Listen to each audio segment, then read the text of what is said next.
La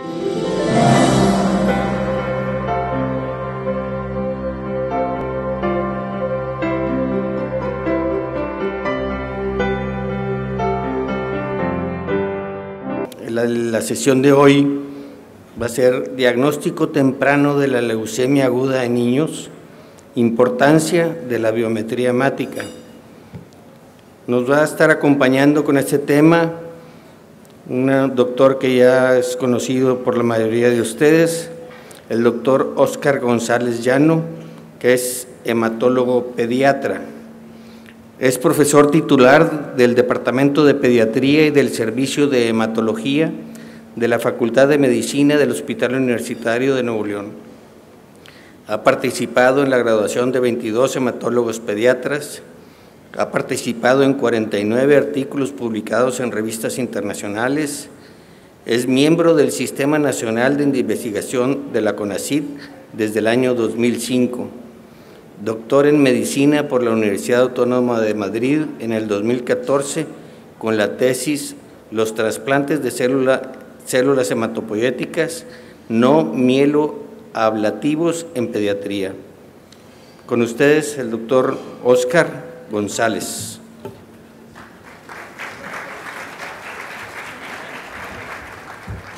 Bienvenido. Buenas noches. Primero quiero agradecer a Bernardo, a Manuel, al doctor Luis Lauro por la invitación. Aprecio mucho que me hayan invitado y poder estar aquí con ustedes. Espero que los siguientes 35 minutos les pueda decir algo que valga la pena, cuando menos un par de cositas que se lleven a casa y que les sirvan para lo que ustedes hacen en el trabajo todos los días. Todo lo que les voy a decir ahora, lo aprendí en este hospital, con el que estoy profundamente agradecido porque me ha permitido hacer lo que yo quiero por tantos años y de una manera muy entretenida, por decirle de alguna manera. No sé si tenga que… auxilio.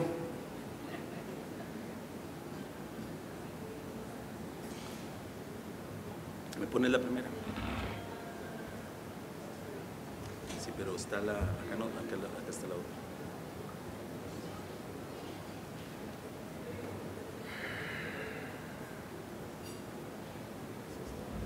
Sí.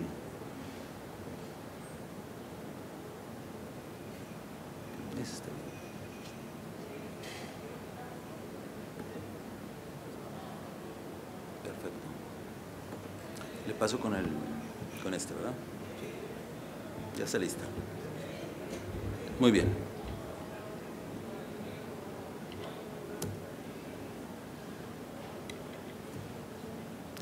Bueno, lo primero tendría que ser explicar por qué habrá que hablar de la biometría hemática en el diagnóstico de leucemia linfoblástica. Y las razones son básicamente dos. Una es lo que tiene que ver con la incidencia de esta enfermedad y la segunda es lo que tiene que ver con el pronóstico de la misma y lo voy a platicar en las siguientes diapositivas. La leucemia aguda es el cáncer más común en niños. Para fines prácticos, 1 de cada 3 niños con cáncer tienen leucemia aguda. La tercera causa de cáncer en niños es la leucemia aguda en recaída. Entonces, invariablemente uno va a toparse de vez en cuando con pacientes así. Se sabe que hay 35 nuevos casos cada año por cada 1.000.000 de niños menores de 15 años. Eso significa que en el área conurbada de Monterrey hay 100 nuevos casos de leucemia cada año y en toda la República más o menos 1.000. El 100 de nosotros es un número relativo porque como se atienden muchos niños de Coahuila o de Zacatecas, de Tamaulipas, realmente el número de niños que se atienden cada año nuevo de leucemia linfoblástica aguda debe estar alrededor de 150 casos. Esto, en mi opinión, quiere decir que los pediatras van a tener que ver con leucemia aguda tarde que temprano. Y el otro dato que a mí se me hizo importante para platicarles de esto es lo que tiene que ver con el pronóstico de la leucemia aguda. En leucemia linfoblástica hay una serie de factores que nosotros llamamos factores pronósticos que sirven básicamente para separar a los pacientes en diferentes grupos de tratamiento. El niño que tiene un riesgo alto para recaer recibe un tratamiento de intensidad más alta. hay un riesgo intermedio para recaer y un riesgo bajo para recaer. Obvio que los niños que tienen un riesgo bajo para recaer reciben un tratamiento más sencillo, menos tóxico, menos complicado, más corto, etcétera, etcétera. Entonces es muy importante, imprescindible, diría yo, hacer esa separación de grupos de riesgo para que cada niño reciba el tratamiento que le corresponda. De esta forma evitas que un paciente con riesgo bajo para recaer reciba un tratamiento muy intenso que lo va a meter en problemas sin ninguna necesidad, o en el lado contrario, un niño que tiene un riesgo alto para recaer, si recibe un tratamiento muy sencillo, pues las posibilidades de curarse se disminuyen importantemente. Entonces, estos factores pronósticos se dividen, insisto, porque quiero que quede claro, no son sentencias de vida o muerte, son simplemente datos que te permiten darles el mejor tratamiento posible a cada paciente, de acuerdo a las características que ellos tienen. Para fines prácticos, estos factores pronósticos se dividen en 3 grupos, lo que tiene que ver con las células neoplásicas, lo que tiene que ver con la respuesta al tratamiento y lo que tiene que ver con las características propias del paciente. El ejemplo más importante que a mí se me ocurre decirles para lo que tiene que ver con citogenética es cuando un niño con linfoblástica tiene el cromosoma Filadelfia positivo. Si un niño está en esa situación y recibe un tratamiento convencional, las posibilidades de que se cure son cercanas a 0. Cuando reciben un tratamiento especial para los niños que tienen el Filadelfia positivo, pues las posibilidades de curarse se incrementan importantemente, aunque el paciente nunca deja de ser un niño que tiene un riesgo alto para recaer. Son pacientes que requieren tratamientos muy especiales y que con mucha frecuencia tienen que ser trasplantados. Con lo que tiene que ver con respuesta al tratamiento, como en casi cualquier enfermedad, pues si responden al tratamiento las cosas en teoría les van a ir mejor. Esta evaluación se puede hacer de diferentes maneras. La que casi todo el mundo usamos ahora es una modalidad que implementaron hace 20 años los alemanes, donde a los niños con linfoblástica nuevo les dan 7 días iniciales con puros esteroides, sin ningún otro tipo de quimioterapia. Y si una semana después el paciente tiene menos de 1000 blastos por milímetro cúbico en la sangre periférica, esa es una respuesta favorable y hace que las posibilidades de que ese niño tiene de curarse se incrementen importantemente. Si el paciente después de esos 8 días no logra tener menos de 1000 blastos en sangre periférica, las posibilidades de que se vaya a curar con quimioterapia son muy reducidas y casi siempre terminan siendo trasplantados. Afortunadamente, estos casos son los menos.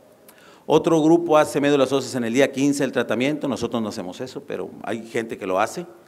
Y lo que todo mundo intentamos hacer, cuando vamos en Monterrey lo hacemos desde hace ya 12 años, de manera rutinaria, es medir lo que se llama enfermedad mínima residual cuando acabas el primer mes de tratamiento. Hace 15 años, y para atrás todo lo que ustedes quieran, cuando acababa el primer mes de tratamiento el hematólogo hacía una médula ósea y al microscopio, después de ver 500 o 1000 células, con el ojo de cada hematólogo decías, tiene más o menos de 5% de blastos. Y con eso determinaba si el paciente estaba o no estaba en remisión. El paciente que tenía menos de 5% de blastos estaba en remisión y el que tenía más de 5 pues no lo estaba. Pero desde hace 12 años nosotros, y fuimos probablemente el primer lugar en México que hizo eso, por una tecnología que se llama citometría de flujo y el uso de anticuerpos monoclonales, te permiten saber con total seguridad cuántas células malignas tienes un mes después de haber terminado el tratamiento. Más bien, al final del primer mes del tratamiento. Y en lugar de contar más bien 500 células a 1000 células con la cosa subjetiva de cada hematólogo, el equipo te permite contar 500.000 de células, 1 millón de células, 2 millones de células. Y como te identifican cada una con los anticuerpos monoclonales con los que se hizo originalmente el diagnóstico, entonces te permite decir si el paciente tiene menos o más de una de cada 10.000 células, es decir, menos de 0.01%. Cuando esa situación ocurre, el paciente tiene una mínima residual negativa y las posibilidades de que se cure son muy importantes. Cuando tiene una mínima residual positiva al final de ese primer mes, el paciente tiene que ser cambiado de riesgo y ser sometido a tratamientos más intensos. Pero nada de lo que yo les acabo de decir ahorita, con todo respeto, tienen ustedes nada que ver en ello. O sea, no tiene nada que ver en la citogenética de las células porque en eso no tiene nada que ver nadie, simplemente así son las células y punto. Y con lo que tiene que ver con el tratamiento, pues una cosa que ya tiene que ver más bien con el hematólogo. Para el pediatra eso no es una cosa que importe mucho. De los factores pronósticos que dependen del paciente, los primeros 3 no depende de nadie tampoco. Que sea hombre, en teoría le va mejor a las mujeres, le va mejor a los anglosajones que a los hispanos o a los negros, y no solamente porque seamos pobres o un poquito más ignorantes, simplemente porque las leucemias de los pacientes hispanos son más agresivas de atender. Eso incluso se sabe en Estados Unidos, no aquí con nosotros. Y les va mejor a los niños que tienen entre 1 y 9 años, idealmente entre 3 y 5, pero ninguno de esos factores nosotros los podemos determinar. Los pacientes se presentan de esa manera y punto. El único en el que el pediatra tiene que ver, y mucho, es en lo que tiene que ver con el número de leucocitos cuando el paciente se diagnostica. Todo el mundo está de acuerdo, la mayor parte de la gente está de acuerdo que los niños que tienen más de 50,000 glóbulos blancos al momento del diagnóstico son pacientes que tienen riesgo alto para recaer y van a recibir tratamientos diferentes. Cuando se tienen al diagnóstico menos de 50,000, los casos son, en teoría, un poquito más sencillos de atender. ¿Qué pasa cuando un niño con leucemia se diagnostica teniendo más de 50,000 glóbulos blancos? Para empezar, está agrupado en los niños que se atienden con protocolos de riesgo alto, que son tratamientos más intensos, más tóxicos, con más posibilidades de emproblemarlo por el tratamiento. Tienen más posibilidades de tener infiltración al sistema nervioso central y tienen más posibilidades de hacer en los primeros días del tratamiento algo que se conoce como síndrome de lisis tumoral, que es una cosa muy grave que cuando te ocurre tienes muchas posibilidades de morirte. En general, ¿qué pasa cuando un paciente se diagnostica teniendo más de 50,000 glóbulos blancos al diagnóstico? Que tiene menos posibilidades de curarse. Si se pudiera, que no se puede, pero para que quede muy claro esto, porque a mí me interesa mucho que quede claro, si uno pudiera escoger a 100 niños, todos con menos de 50,000 glóbulos blancos al diagnóstico, es muy probable que más del 80% de esos niños se puedan curar, suponiendo que todo lo demás estuviera razonablemente bien, con la pura cifra de leucos. Pero si uno diagnostica 100 niños con más de 50,000, ese 80% se hace como 50 o 40. Entonces, si uno influye para que el niño, en lugar de diagnosticarse con menos de 50, se diagnostica con más de 50, uno participa para que ese grupo de 80 se haga un grupo de 40 y esos 40 niños se pierdan. Y se pierdan quiere decir que se mueran. Entonces, de ahí creo que es la mejor razón para que el pediatra trate y esté siempre listo para hacer el diagnóstico lo más pronto que se pueda. A veces no se puede. Es decir, a veces un niño puede empezar a tener síntomas hoy y en 3 días puede traer 100,000 glóbulos blancos aunque le hayas diagnosticado muy oportunamente. No depende mucho de ti. Pero la idea es que el paciente que te está avisando que puede tener leucemia aguda lo diagnostiques muy pronto y eso es lo que vamos a platicar el resto de la plática. Son frases que a mí me gustan, ojalá que les gusten. Para ejemplificar esto que les acabo de decir, hay tres casitos que les voy a poner, es uno de mi consultorio y 2 del hospital, que ocurrieron a finales del año pasado, mitad del año pasado. Esta era una niña de 6 años que tenía dolor óseo por 3 meses de evolución. Le habían visto ya 3 traumatólogos, tenía N cantidad de radiografías y había recibido N cantidad de antiinflamatorios y analgésicos. Las últimas cosas que le hicieron fueron ponerle férulas posteriores para que no moviera las piernitas porque traía mucho dolor. Pero en 3 meses no le habían pedido una biometría hemática. La señora, por sus pistolas, decidió ir con un pediatra con el que no había ido. El pediatra la vio muy pálida, le tomó una biometría, traía 5 gramos de hemoglobina y 111,000 leucocitos, después de 3 meses de evolución. Este es un niño de 8 años que por síndrome anémico fue con el médico, no le encontró megalias, no le tomó biometría, hizo diagnóstico de anemia ferropénica a ojo y decidió iniciarle ácido fólico hierro, ácido fólico no sé por qué, pero le dio ácido fólico. El paciente 2 semanas después no mejoró, le tomaron una biometría y traía 88,000 leucocitos. Y el tercer caso es una niña de 3 años de edad que tenía infecciones de repetición, había recibido N cantidad de medicamentos para eso, incluyendo antibióticos. Le habían tomado también una buena cantidad de radiografías de tórax y de senos paranasales, no le habían tomado biometría hemática. Y 2 meses después traía 5 gramos de hemoglobina con 36,000 plaquetas y 123,000 leucocitos. No les puedo asegurar que esos pacientes se hubieran diagnosticado antes, vamos, si se les hubiera hecho una biometría antes, se hubieran diagnosticado más pronto, no lo puedo saber, pero es muy probable que eso haya sido. Estas 2 diapositivas son parte de un artículo que mandamos, que estamos intentando publicar ahí en el hospital, todavía no lo aceptan. Básicamente lo que les quiero decir es lo siguiente, el 80 y tantos % de los niños cuando empiezan a tener síntomas llegan con el médico en la primera semana, o sea el problema no es de los papás, o sea la mayor parte de los papás llevan con el médico cuando el niño tiene síntomas porque están enfermos, es difícil que no vayan o que se pasen más de una semana, algunos lo hacen pero la mayor parte van la primera semana. Aún así, 1 de cada 3 niños con linfoblástica en el hospital se diagnosticaron después del primer mes. Alguien dijo hace años, se quedó arbitrariamente, que uno decía que el diagnóstico era tardío en linfoblástica cuando te tardaban más de un mes en hacer el diagnóstico a partir de los primeros síntomas. Entonces, en nuestro hospital, con 20 y tantos pacientes que incluimos de todo un año, se diagnosticaron tardíamente 1 de cada 3 niños, 33%.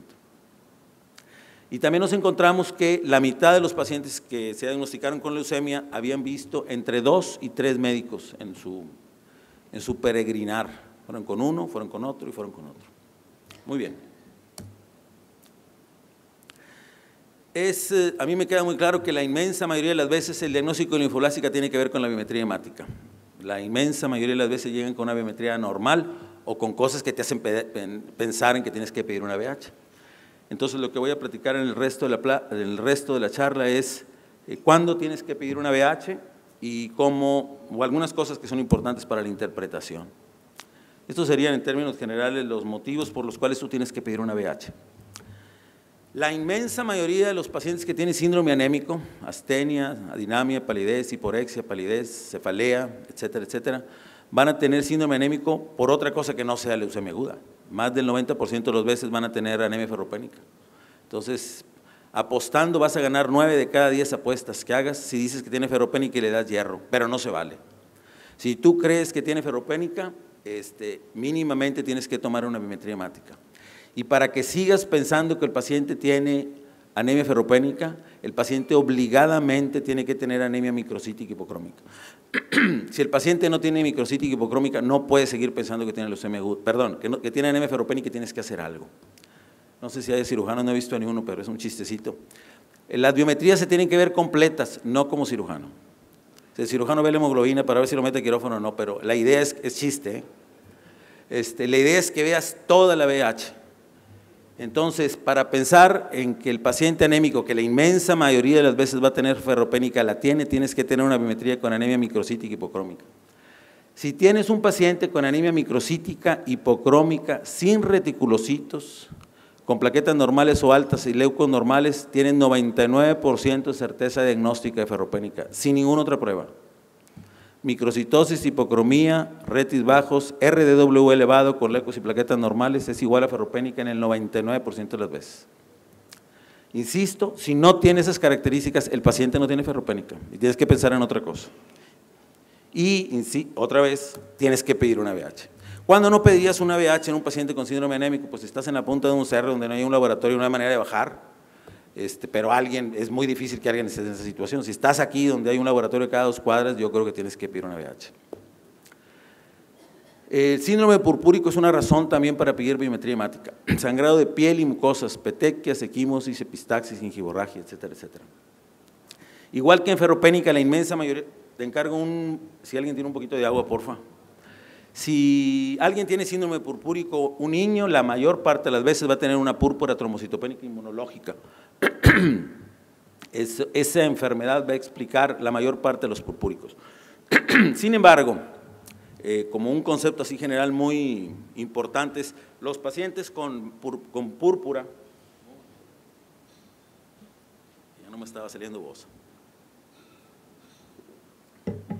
Los pacientes con PTI, los pacientes con púrpura, son niños sanos que tienen plaquetas bajas. Todo lo demás es perfecto. El niño no tiene fiebre, no ha perdido peso, no ha dejado de comer, no le tocas ganglio, no trae vaso, no trae hígado, no tiene dolor óseo y tiene una biometría normal, excepto que trae plaquetas bajas. Si tú estás pensando que tiene PTI, pero alguna de esas cosas no la tiene o la tiene, debe de dejar pensar en PTI o pedir ayuda. Tienes que hacer algo más.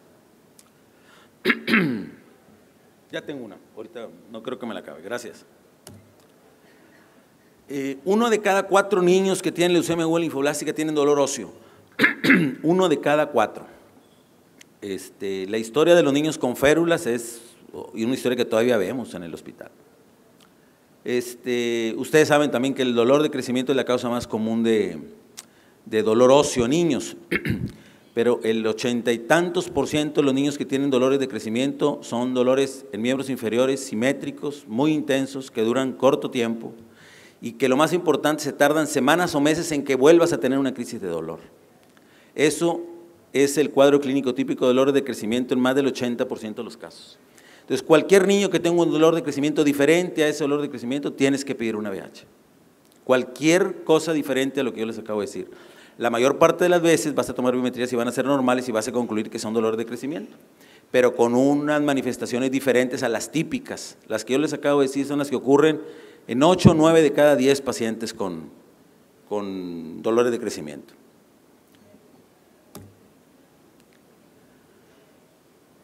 Todos los niños con esplenomegalia, sin excepción, tienen que tener una biometría hemática. La causa más común de esplenomegalia en niños es la secundaria de infecciones virales. Y la inmensa mayoría de esas esplenomegalias por infecciones virales son pacientes que tienen esplenomegalia que apenas se toca el polo inferior, o un par de centímetros si acaso. Cualquier esplenomegalia más grande que eso, es muy probable que no sea por una infección viral. Aunque no digo que no pueda hacerlo, pero tienes que pensar en otra cosa. Entonces, todo paciente con esplenomegalia tienes que pedirle una biometría hemática. Y lo de los ganglios, pues no se los voy a decir a ustedes, o sea, hay una época de la vida en la que los niños todos traen ganglios en el cuello, pero esos ganglios en el cuello de los niños que tienen entre 2 y 6 años son ganglios menores de 1 centímetro, móviles, blandos, no dolorosos, no tienen fiebre, no están rojos, etcétera, etcétera. Si un niño tiene uno de los ganglios diferentes a esos, tienes que pedirles una VH. No estoy diciendo que a estos, todo lo que acabo de platicar de dolor óseo y adenomegalia, síndrome anémico o síndrome purpúrico, vas a tomar una VH y vas a hacer diagnóstico de leucemia. Probablemente vas a hacer la VH y te vas a descartar la leucemia de cualquier forma, pero tienes que pedirla. En mi opinión, tienes que pedirla. Y finalmente, lo que tiene que ver con fiebre. En Monterrey se hacen 12,000 biometrías diarias. Entonces, si se hicieran biometrías por todo niño que tiene fiebre, pues se harían 500,000 de biometrías diarias y no hay manera de hacerlas. Entonces, ¿cuándo valdría la pena hacer una biometría por fiebre? El paciente que tiene más de 3, 4 días con fiebre, ya le hice un tratamiento y el paciente no ha mejorado. Ese paciente yo creo que tienes que hacer una VH. Hay historias como la que platicábamos ahorita de niños que tienen 2 meses teniendo fiebre, que le dieron antibióticos, mejoran y luego vuelven a tener fiebre. Esos pacientes probablemente no vayan a tener leucemia aguda, pero tienen que tener una biometría hemática.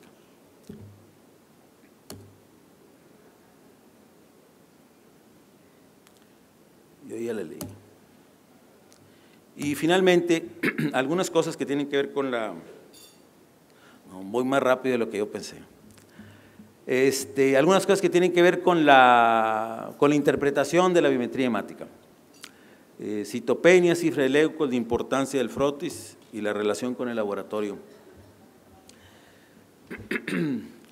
Más del 80% de las veces los pacientes que tienen leucemia aguda van a tener anemia, más del 80%, tal vez el 90%.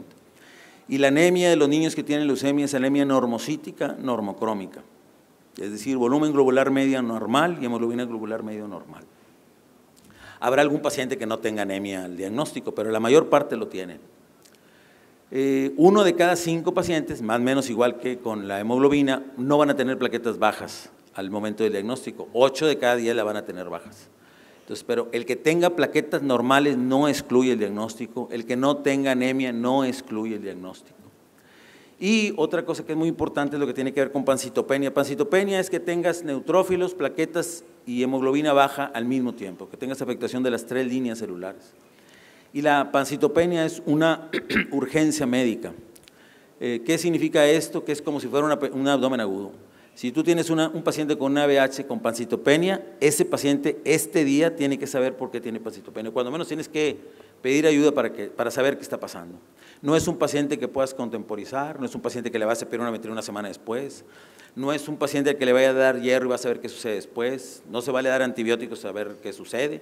No hay razón alguna para que a ese paciente con pancitopenia hoy mismo sepas por qué la tiene. La mayor parte de esas pancitopenias van a ser por leucemia aguda linfoblástica.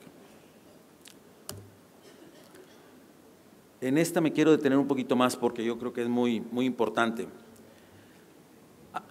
Hacer diagnóstico de leucemia o sospechar leucemia cuando tienes más de 100,000 leucos, hasta el que nos va a cobrar el estacionamiento lo va a poder hacer.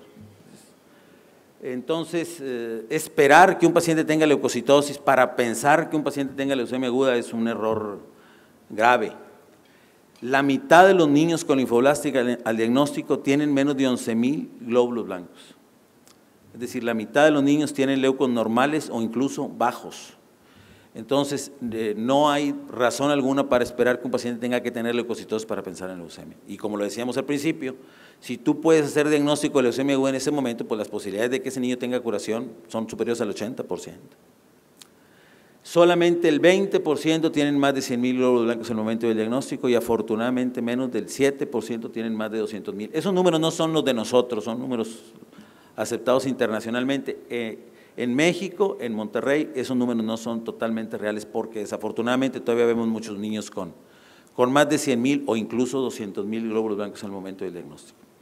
Entonces, esta es una de las cosas que sí me gustaría que quedara súper clara para el que no la tenía clara, a lo mejor todavía la tenía.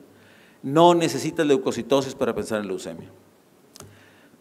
Y la otra cosa que yo también creo que es muy importante es el reporte de los blastos o de las células inmaduras en el reporte de la biometría hemática. Yo aprendí eso hace muchos años, que había un término que se llama leucemia aleucémica, que significa que tenías leucemia pero que no tenías blastos circulando. Eso para fines prácticos no existe. Todos los pacientes con leucemia, el diagnóstico traen blastos en sangre circulante. La diferencia es que a lo mejor el hematólogo o el químico se quedó 8 o 10 minutos viendo el frotis y alguien lo pudo haber visto en un par de minutos. Y a lo mejor en 2 minutos no viste el número de células como para identificar un blasto. Pero todos los pacientes con linfoblástica tienen blastos al diagnóstico o células inmaduras. Linfocito atípico no es igual a blasto, no tiene nada que ver una célula con la otra. Pero por razones que, bueno, sí me imagino, pero no estoy seguro. Los químicos reportan linfocito atípico como si fuera blasto, como si fueran sinónimos. También es sinónimo poner linfo feo, linfo sospechoso, subrayarlo, marcarlo con rojo, pero no ponen la palabra. No ponen la palabra porque yo creo, no me lo han dicho, pero yo creo que el químico piensa que si pone blasto, está haciendo diagnóstico de leucemia y en la noche le van a poner quimia por su culpa. Entonces, en lugar de poner el blasto, pues le dice, pues sálvate con oración, que puedes algo bien raro y te lo subrayaron y si el pediatra se dio cuenta de esa subrayada, pues a lo mejor así, si no se da cuenta, no. Es muy común que alguien te pregunte o te comente un caso, pero diga, pero en el frotis no trae blastos, y diciendo, entonces por lo tanto no puede ser leucemia. Entonces, de ninguna manera la ausencia de blastos en el reporte de la biometría hemática descarta leucemia aguda. Si tú piensas que el niño trae leucemia aguda porque trae fiebre, porque trae dolor óseo, le tocaste la puntita del vaso, está anémico, trae 10,000 leucos, trae 80% de linfocitos y no te reportaron un blasto, ese niño seguramente la tiene, aunque no te lo reporte. No tengo indicador, pero la célula que está en el mero centro es un blasto. A veces un químico o un hematólogo ve un frotis de sangre periférica con un paciente que trae 2,000 leucos y ves una celulita de esas cada 4 o 5 campos, entonces puede ser que con tan poquitas células pues no sepas qué es y no te animes a decirlo. A veces ves en un frotis, en un solo campo, todo eso, y la verdad es que eso, hasta los que no somos buenos para el microscopio, no es necesario, ya es la última que falta. Muchas gracias, Pedro.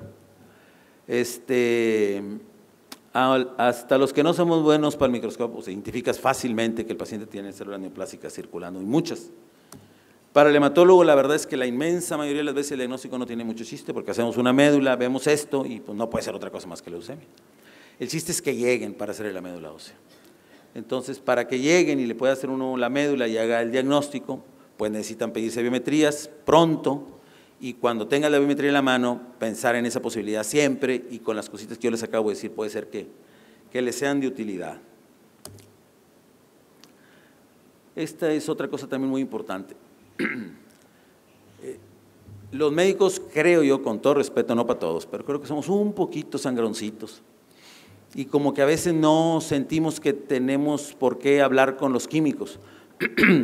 Y con todo respeto, pero la mayor parte de las veces los químicos en cuestiones de laboratorio nos dan, como dicen en Sabinas, el 15 y las malas. Para los que jugaron billar se le van a entender eso. O sea, saben bastante más de laboratorio que nosotros porque ellos es lo único que hacen. Entonces no estorba que si tú tienes un paciente que te parece que puede tener leucemia aguda, le hagas una llamadita al químico, le digas, ¿sabes qué? Te voy a mandar una biometría de un paciente que a mí se me hace que trae algo, para que la veas con mucho cuidado. Con esa llamada, el químico en lugar de ver un frotis 1 minuto, lo va a ver 10. Igual lo va a seguir subrayando y no le va a poner blasto, pero le va a hablar y le va a decir, ¿sabe qué, doctor? Pues yo hubo unas cosas raras ahí. A lo mejor convendría que pidiera ayuda. Con una triste llamada por teléfono. Entonces eso no estorba para esta prueba y para cualquier otra prueba, en mi opinión. Eso es mío, pero creo que es cierto. Ya voy a acabar.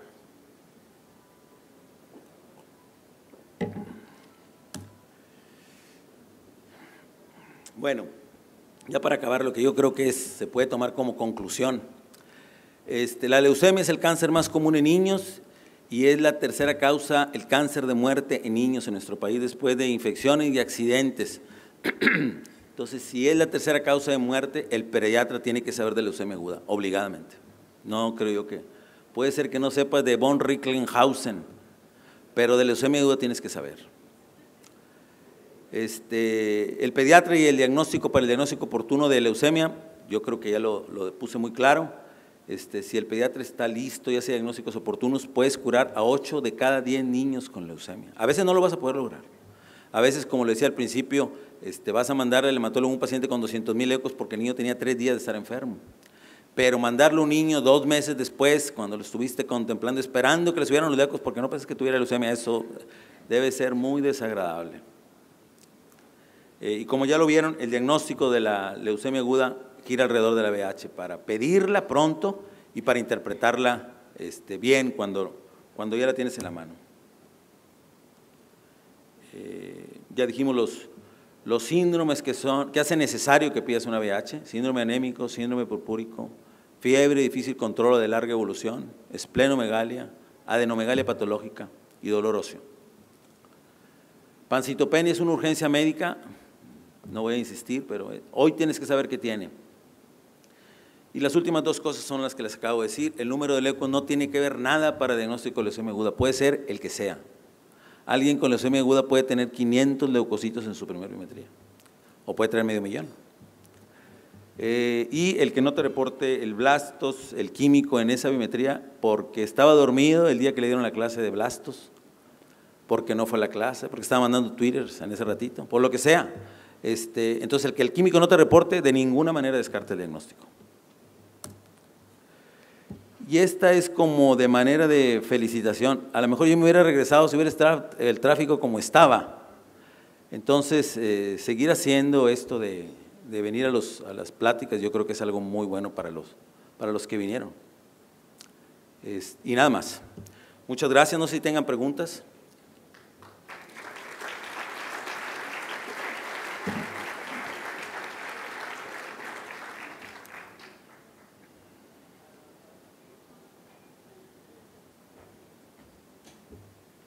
¿Alguna pregunta de la audiencia? ¿De internet tenemos algo, doctor Manuel Ochoa? De casualidad, ¿tendrán un micrófono portátil ahí atrás?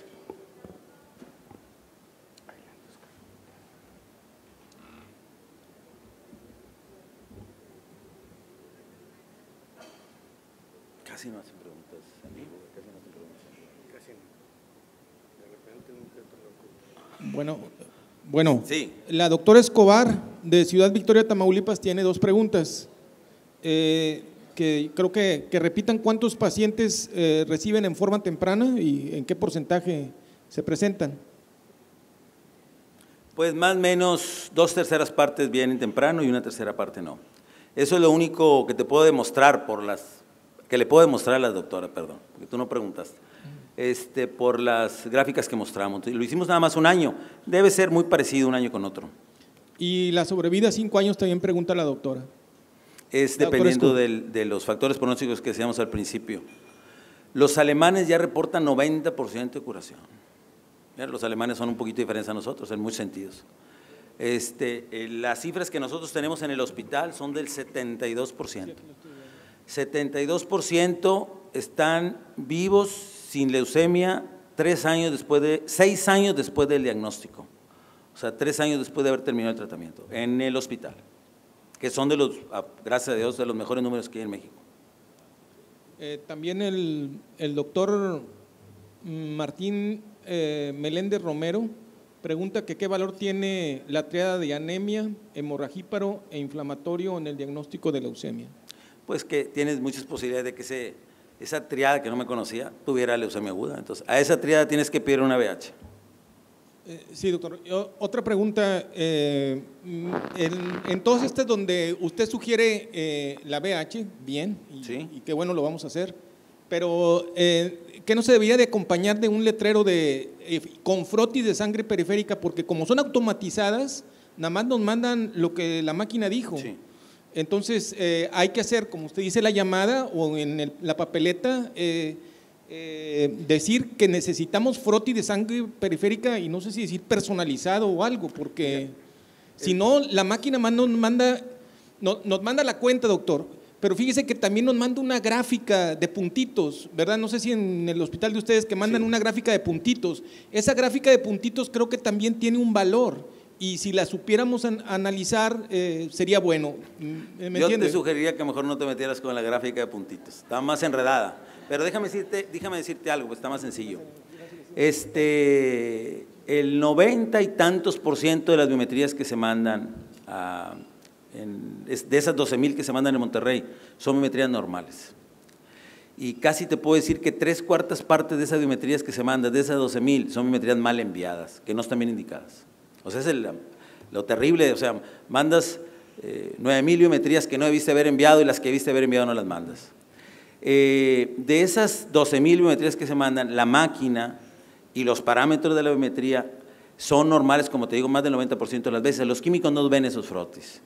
O sea, si no estás anémico, tienes una buena cantidad de leucocitos, la diferencial es normal, las plaquetas son normales también, las posibilidades de que te encuentres algo feo en el frotis son cercanas a 0. Y si ves ese frotis, pues vas a perder un chorro de tiempo, que no se lo vas a invertir a la biometría que está anormal. Entonces, esas alarmas que tú dices eso es lo que hacen los químicos. El aparato te da una alarma, se llama MID, la mayor parte de las veces, significa que son células grandes, con muchos gránulos, que pueden ser eosinófilos, que pueden ser basófilos, que pueden ser serie mieloide joven, blastos, quiere decir, bandas o metamielocitos o blastos. Entonces, cuando esa alarma es positiva, el químico ve el frotis. Si el paciente está anémico, el químico ve el frotis. Si el paciente tiene plaquetas bajas, el químico ve el frotis. Pero si no es el caso, que es la inmensa mayoría, no lo ve y no te va a servir mucho. O sea, el frotis no lo tienes que pedir. Si el paciente tiene algo raro, lo van a hacer, aunque tú no lo pidas y te van a decir algo. Pero ese algo puede ser que sea nada más 3 linfocitos feos. Sí, y era la otra pregunta que acerca del porcentaje de linfocitos atípicos o de blastos, ¿es a partir del 1% que debemos de poner atención o algún número? Como dicen, un clásico que dicen, una golondrina no se verá. Si te reportan un triste linfoatípico o feo, sospechoso, como tú quieras, uno, con todo lo demás normal, yo no me preocuparía en lo más mínimo. Pero si te reportan uno y el paciente está anémico y trae 3,000 leucos y trae 100,000 plaquetas, a que te reporten uno, al de caso. Sí, o sea, creo que con esta plática podríamos decir que desde antes de mandar la biometría tú ya estás jurando ¿Sí? que lo que vas a encontrar, ¿verdad? Absolutamente. ¿Hay otra pregunta? No, acerca de los cirujanos que… No, esa fue broma, insisto. Sí, que fue broma, ok. Estaba apuntándole al doctor Ulises, pero no lo veo, pero es broma, totalmente broma. Eso hacían antes, ya no. Que la incidencia de leucemia en el neonato, doctor. En el neonato… El doctor Garza Ramírez. Nosotros vemos una leucemia en el neonato como… Estaba el doctor Rodríguez Bonito ahí, yo creo. Pues de ser cada 3 años, cada 4 años. Es una cosa muy rara, muy rara. Afortunadamente muy rara. Vemos otra cosa que no es leucemia congénita, que se llama trastorno mieloproliferativo transitorio, que es una entidad propia de niños Down. Y esa sí se ve con mucha frecuencia, o sea, 2 o 3 casos por año. Y es un niño Down que al nacer tiene una biometría hemática como si fuera leucemia aguda. Trae hepato, 3 plenos, con leucocitosis, con blastos, te reportan blastos. Y si no sabes que eso existe, pues le vas a hacer diagnóstico, le vas a poner quimio esa noche. La inmensa mayoría de las veces ese trastorno mieloproliferativo transitorio a la vuelta de unos días o semanas se resuelve espontáneamente. Puedes tener, o más bien, tienes riesgo de que eso que ocurrió en el neonato después se transforme en una leucemia verdadera más adelante. En niños Down, por cierto, qué bueno que lo dijeron, Ajá. Bueno, lo dije yo, la leucemia aguda es 200 veces más común que en niños comunes y corrientes. Entonces, si un niño Down tiene cualquier cosa en la VIH, la que sea, piensa que tiene leucemia aguda. Pero entonces, para la pregunta que hicieron, la leucemia congénita es una cosa muy rara, o sea que no se debe preocupar mucho Coreño, le va a quitar tiempo. Es algo muy, muy raro. Y acerca de otros problemas cromosómicos que estén relacionados con la leucemia o otros Sí, pero síndromes. yo no he visto nunca eso. Por ejemplo, me lo sé porque lo ponían en todos los exámenes. El síndrome de Noonan tiene el Klinefelter, por ejemplo. También son cosas que se supone que se relacionan mucho con la leucemia aguda. Yo nunca he visto Noonan y si lo vi, pues me pasó de noche. Entonces, el punto es leucemia, es síndrome de Down. Hasta donde yo me quedé hay un niño Down cada 80. Depende de la edad, pero ahora se están casando muy viejitos, ¿verdad? Sí, creo que era uno en 300 antes de los creo que era uno en 300 antes de los 35 años, doctor, Bueno. y ahí empezaba a aumentar. No te entendí eso. O sea que antes de los 35 años el promedio general para las parejas es aproximadamente uno en 300. Bueno, vamos, porque no me sé el número y no debí haberlo ni mencionado, pero si un niño Down, que es el trastorno genético más común, tiene alguna alteración en la VIH, que te haga pensar que tiene leucemia aguda, pídele una VIH. Si le tocaste el vaso, si trae ganglios, si tiene fiebre de larga evolución. Y si tiene una VIH anormal, aunque no te parezca que tiene leucemia aguda, piensa que la tiene.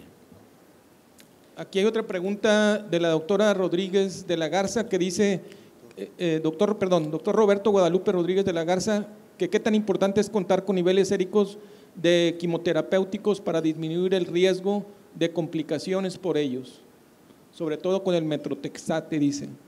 Es imprescindible. Hay muchas cosas imprescindibles en medicina y en México, pero hay muchas cosas imprescindibles que no podemos hacer. Nosotros medíamos niveles de metotrexate, no sé por qué lo está preguntando, se me hace raro para pediatra, pero cada quien. Nosotros medíamos niveles de metotrexate hasta hace más o menos unos 3 años, pero el equipo, es una cosa de no creerse, pero ese era el único equipo, y uno en Puebla y uno en Guadalajara, que medía niveles de metotrexate. Se descompuso y ya no hay manera de arreglarlo porque es un equipo obsoleto. Entonces ya no podemos medir niveles de metotrexate. Y el equipo que sí está autorizado para los aparatos nuevos para medir niveles de metotrexate, el COFEPRIS todavía no autoriza que se compre. Entonces, no me preguntes por qué pasa eso, pero pasa. Y obviamente hay algunos medicamentos que es bien importante que midan los niveles. El metotrexate es el mejor ejemplo y casi el único. Para quimioterapia es casi el único. Pero bueno, preferiría que olvidaran todo esto que acabo de decir porque para ustedes no es absolutamente nada importante. Bueno, son todas las preguntas por el momento. ¿Alguien tiene alguna pregunta? ¿La doctora? ¿Sí? Ay, me duele la panza. A ver, la doctora Marcela Vallejo.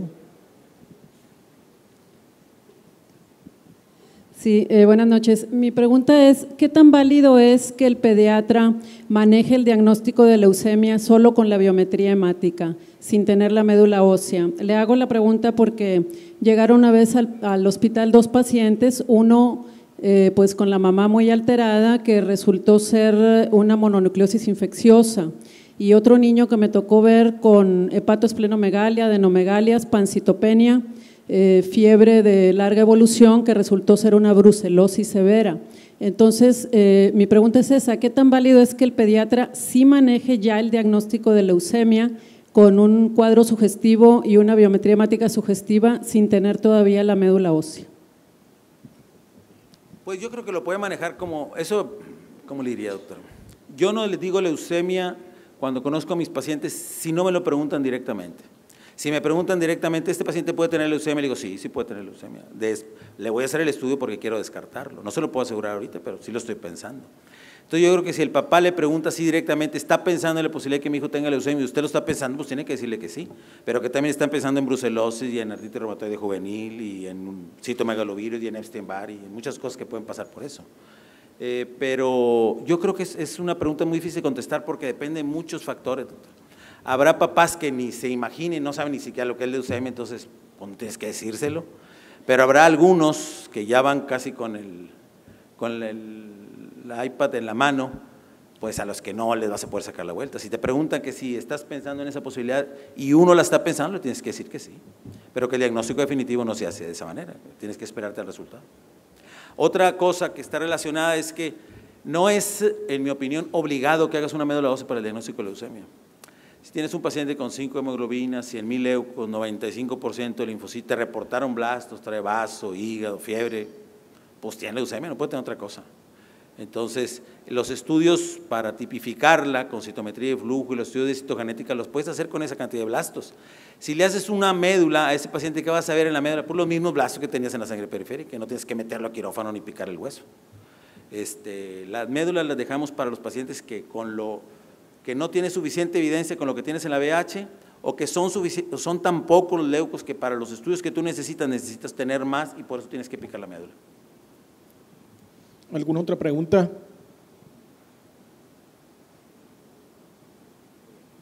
Bueno, eso fue todo. Muchas gracias, doctor. Muchas gracias.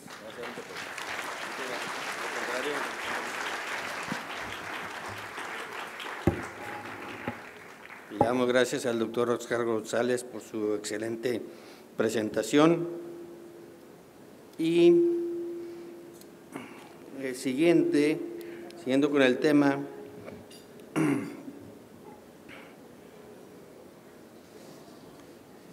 vamos a presentar al doctor Sergio Javier Fernández Ortiz. Es pediatra del Instituto de Pediatría de TecSalud. Trabaja en la Clínica Vitro,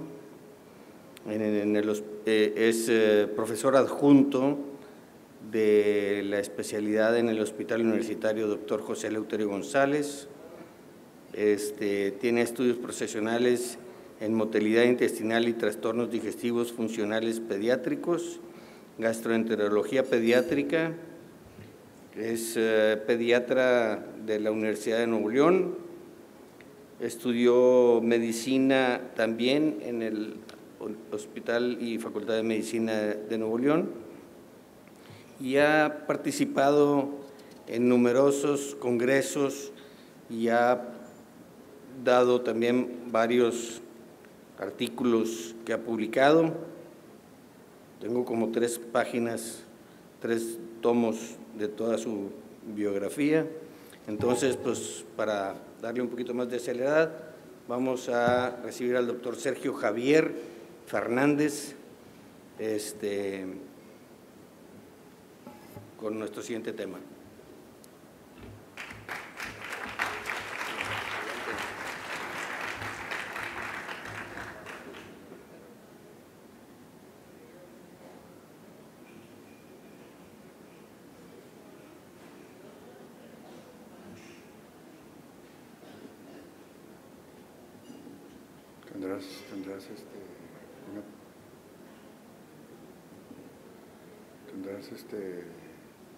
¿Ya está?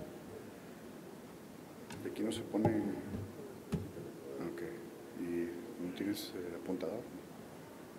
Bueno, está bien. Sí, por favor. Buenas noches. Gracias por la invitación de nueva cuenta y gracias por estar aquí esta noche. Hoy vamos a hablar de un tema muy en boga, que es la utilidad de los simbióticos multicepa. Voy a tratar de ser lo más breve y lo más explícito para avanzar con los temas del día.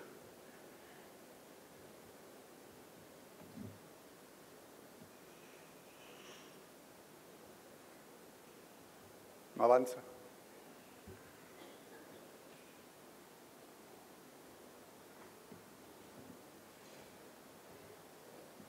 ¿Ya? ¿En este? Bueno, ok, es que no se cambia acá. Ok, muy bien. Los objetivos del día de hoy son determinar qué son los simbióticos, por qué son importantes, el desbalance de la microbiota ha afectado realmente la salud de las personas, por qué y cómo lo podemos solucionar. Empezamos con una frase, ¿verdad? Carlos Darwin dice, no es el más fuerte ni el más inteligente el que sobrevive, sino aquel que más se adapta a los cambios. Y esto es importante saberlo porque eso es lo que sucede con la microbiota. Ahora, es imposible no considerar esto sin contar los 300 billones de bacterias que viven en nosotros y la expresión de genes de todas estas bacterias. Bueno, entonces, la adaptación que sufre todas estas bacterias que nos ayudan para nuestra vida diaria, es importante tenerla en mente. Los simbióticos, en este sentido, son una situación heredada e influida por el medio ambiente y cambia constantemente, a diferencia del genoma humano, que es heredado y está fijo. La microbiota está en un proceso cambiante constante. El primero que habló del concepto de probióticos fue Mechnikov, un microbiólogo de origen ruso, el cual observaba que ciertas poblaciones, sobre todo en Bulgaria, estas personas vivían por mucho más tiempo, y una constante que ellos hacían es que bebían leche en estado descompuesto, y la fermentación de esas bacterias era lo que él pensaba que los hacía tener más longevidad. Entonces, los probióticos son definidos por la Organización Mundial de la Salud como microorganismos vivos que, administrados en cantidad suficiente, provocan un beneficio al huésped, ¿verdad? Otros estudios nuevos indican que también pueden ejercer beneficios sobre la salud en situaciones específicas. Entonces, es un ingrediente alimentario microbiano vivo que es beneficioso para la salud. ¿Cuáles deben ser las características de los simbióticos? Bueno, deben de ser de origen humano, bien importante, que sean resistentes al paso de las secreciones del tubo digestivo, primero del ácido gástrico, después de las secreciones biliares, que tengan adhesión, o sea, que puedan llegar a donde deben de llegar y quedarse ahí un tiempo, que puedan producir sustancias que les permitan su supervivencia, deben de tener un efecto inmunomodulador y actividad metabólica. Es importante que sepan que hay más de 1000 especies en el ser humano. Entonces, hay diferentes tipos de probióticos. Ahí están enumerados la mayoría: bifidobacterias, streptococcus, lactobacilos, y así un sinnúmero de bacterias. Hay más de 1 trillón de bacterias en el intestino. Eso es de 10 a 100 veces más que las propias células que tenemos. Es importante saber que el tracto digestivo es estéril completamente cuando nacemos, y además el tubo digestivo tiene el 60 o el 70% de las células inmunológicas que tiene nuestro cuerpo. ¿Cuáles son las propiedades que debe tener la microbiota intestinal? Bueno, ya mencionamos algunas, pero deben de ser capaces de inhibir a los patógenos, de activar el sistema inmune, disminución del pH en el ambiente, síntesis de enzimas y síntesis de vitaminas. Y eso lo vamos a ir analizando poquito a poquito. Esas son las funciones de los probióticos. Estos tienen efectos a diferente nivel. Pueden tener efecto a nivel interluminal, que es la modulación de la flora bacteriana, aumento de la producción de la IgA, que es una barrera natural, hidrólisis de péptidos antigénicos, ¿verdad? En la mucosa permiten la permeabilidad intestinal, o sea, hacen que la unión sea más estrecha, no permiten el paso de la mayoría de los antígenos y promueven el crecimiento y el desarrollo del epitelio intestinal, o sea, tienen un efecto de trofismo. Y a nivel sistémico pueden modular el sistema inmune, los dos, el innato y el adaptado, pueden inducir a la tolerancia oral y pueden tener impacto en el sistema nervioso entérico. Este es un esquema muy fácil en cómo se muestra cómo los simbióticos o los probióticos inician la colonización. En el preparto, pues el sistema digestivo está completamente aséptico. Al nacimiento, como todos saben, al pasar por el canal del parto, va a haber una inoculación oral con flora del intestino o vaginal de la madre. Entonces ahí se adquiere el primer contacto con la flora. A los 20 días ya hay una influencia en la dieta, y la proliferación de las bacterias va a depender dependiendo de cuál va a ser el alimento, ¿verdad? Entonces, dependiendo de eso, la lactancia materna pues hay una dependencia más de bifidobacterias, y con la fórmula de una flora un poquito más diversa en esta situación. Y a partir de los 6 meses, ya con la alimentación complementaria, ya se transiciona a la flora más parecida a la del adulto. Entonces, como ustedes saben, hay más de 500 o 1000 especies en todo el tracto intestinal.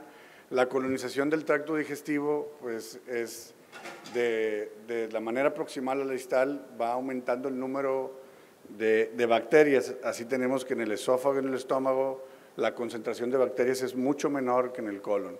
Entonces, si van viendo, la cantidad de bacterias va aumentando conforme vamos avanzando en el tubo digestivo, y el tipo de población también va cambiando. Entonces, esto es importante saber para saber cuál es el sitio donde los probióticos tienen efecto. Esta es una gráfica muy rápido de cómo las diferentes bacterias se encuentran a lo largo de la vida. Y en cuanto al inicio de la colonización, volver al punto en el que hemos estado remarcando de que la colonización depende de la vía de nacimiento y depende también del tipo de alimentación. Entonces, la alimentación al seno materno debe ser el alimento óptimo, debe ser exclusivo por los primeros 6 meses, y debemos de continuar, de ser posible, de preferencia hasta los 2 años o más.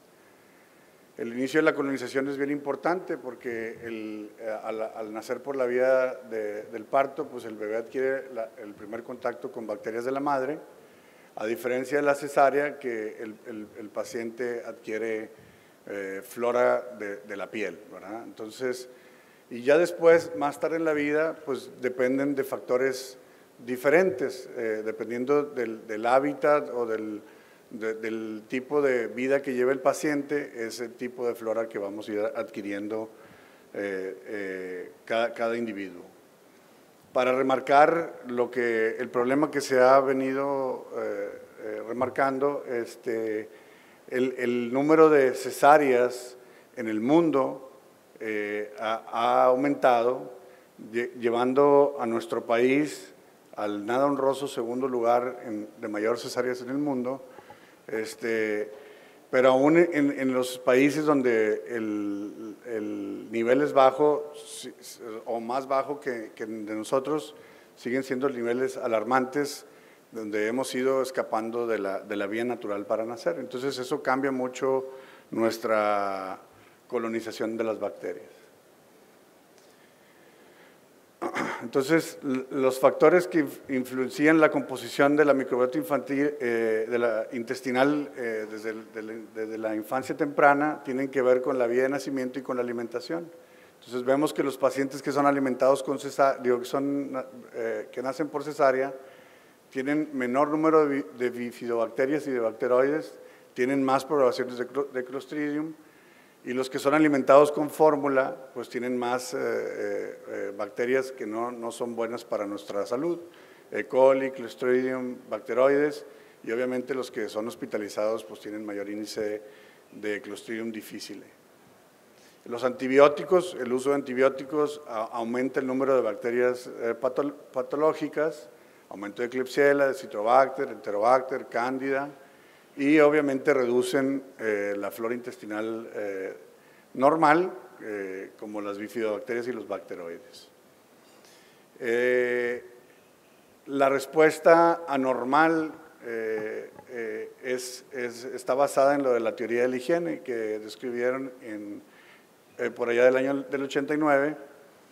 Entonces sabemos que la exposición a más infecciones produce mecanismos inflamatorios de la luz intestinal. Eso da una predisposición mayor a enfermedades alérgicas y atópicas, y esa es la hipótesis de la higiene, en la medida en la que hemos cambiado nuestra flora intestinal, la cantidad excesiva de antibióticos y la vía de nacimiento alterna, pues esta teoría ha tomado más fuerza y estamos más predispuestos a enfermedades de tipo inmunológico y alérgicas. Otro concepto bien importante es no solamente el de probióticos, sino el de prebióticos. O sea, es el término que se utiliza para referirse a los ingredientes que utiliza el probiótico para alimentarse. Y estos afectan de manera beneficiosa al huésped porque hay una estimulación selectiva del crecimiento. O sea, el prebiótico sirve para que las bacterias buenas que tenemos o los microorganismos buenos que tenemos en el tejido digestivo pues puedan proliferar de manera correcta. Generalmente los probióticos son fructo-oligosacáridos y galactosacáridos, que son los más conocidos. Estos productos son fermentados por las diferentes cepas de lactobacilos y bifidobacterias, siendo la inulina, la oligofructosa y la fructo-oligosacáridos, así como la lactulosa, los más frecuentes, y generalmente son extraídos de plantas y vegetales para su uso. Generalmente son fermentados por la microflora y entonces esto lo que hace es estimular el crecimiento de los probióticos. Entonces esto nos va a servir para mantener el balance de la microflora y poder mantener la función inmunológica activa. Los simbióticos, que es el uso, o sea, la combinación de los dos, aumenta la supervivencia de las bacterias benéficas en su fase de tránsito intestinal, nos va a potencializar el desarrollo de función en el colon y obviamente ayudan para que esa flora se pueda establecer de manera específica y obtener todos los beneficios para la salud. Entonces tenemos el probiótico más el prebiótico y eso hace el término que esta noche manejamos, que es el simbiótico. ¿Cuál es el mecanismo? Pues bueno, tenemos la bacteria. Esta bacteria es alimentada por diferentes sustancias. Al ser fermentada o procesada por la bacteria, produce ácido láctico, ácido acético, butírico o propiónico. Eso hace que disminuya el pH y eso favorece la absorción de iones como el calcio, el hierro y el magnesio y la síntesis de vitamina K y folatos. Entonces, ¿es la falla en el balance de la flora intestinal lo que precede el desarrollo de la enfermedad? Pues parece que sí, en muchos de los casos. Las principales cepas probióticas con estudios clínicos publicados están ahí en esta lista, no los voy a mencionar uno por uno, pero esas son las diversas enfermedades en las que se ha probado el efecto benéfico de los probióticos. Se ha utilizado en diversas patologías, desde diarrea infecciosa, que es el efecto más notable que tienen los simbióticos, la diarrea por antibióticos, alergias, estreñimiento, enterocolitis, cólico, síndrome de intestino irritable, enfermedad inflamatoria intestinal y en otras patologías, aunque con menos demostración, la infección respiratoria, en la obesidad, puede tener un efecto benéfico. Se ha demostrado en la actualidad que con el uso del trasplante fecal, al trasplantar bacterias de una persona obesa a otra persona, podemos hacer que esa persona gane peso de manera descontrolada o al revés. Dislipidemias y la enfermedad celíaca. Esta es las diversas grados de evidencia para el uso de los probióticos, el tratamiento de la diarrea infecciosa aguda en niños, en la prevención asociada a antibióticos, diarrea nosocomial y adquirida en niños, y el tratamiento de la malabsorción de lactosas son las que tienen mayor evidencia de eficacia de los probióticos. Un poquito más abajo, la recomendación en la prevención de las infecciones del postoperatorio y en la prevención y gestión de la enfermedad atópica pediátrica, que eso, bueno, lo hemos manejado mucho en el concepto de alergia a las proteínas de la leche de vaca, y las que tienen un poquito menos de evidencia, la prevención de la diarrea del viajero y el mantenimiento de la remisión de la colitis ulcerativa.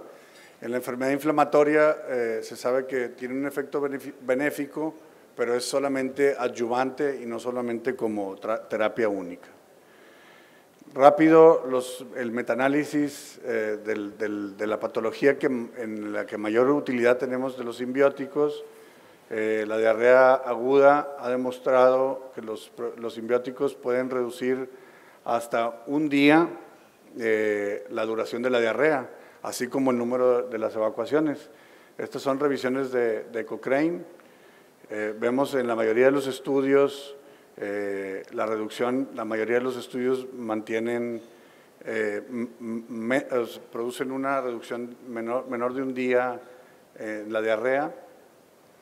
Y un tema muy actualizado es el uso de los simbióticos en el manejo del cólico infantil. En los últimos años se ha venido manejando el uso de los simbióticos para disminuir el tiempo de llanto de los bebés. Las cepas que se han utilizado son los lactobacilos diferentes como el casei, el rhamnosus, thermophilus y el acidophilus, así como las bifidobacterias y los fructooligosacáridos. Y se hizo un seguimiento de estos pacientes a 7 y 3 días comparando el simbiótico contra el placebo, y lo que vimos fue una reducción del cólico infantil en un porcentaje realmente importante, por arriba del 80%, comparado con el placebo, así como también con el reducción en el número de llanto. Entonces, como conclusión, tenemos un panorama epidemiológico cambiante. Los lactobacilos son los probióticos con mayores beneficios clínicos, que son el casei, acidophilus, el rhamnosus, plantarum e infantis.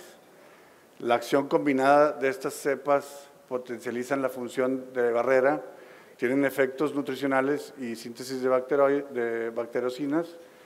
Los simbióticos juegan un papel muy importante para la salud, son útiles en el manejo de diversas entidades clínicas, principalmente en la diarrea y el cólico. Muchas gracias.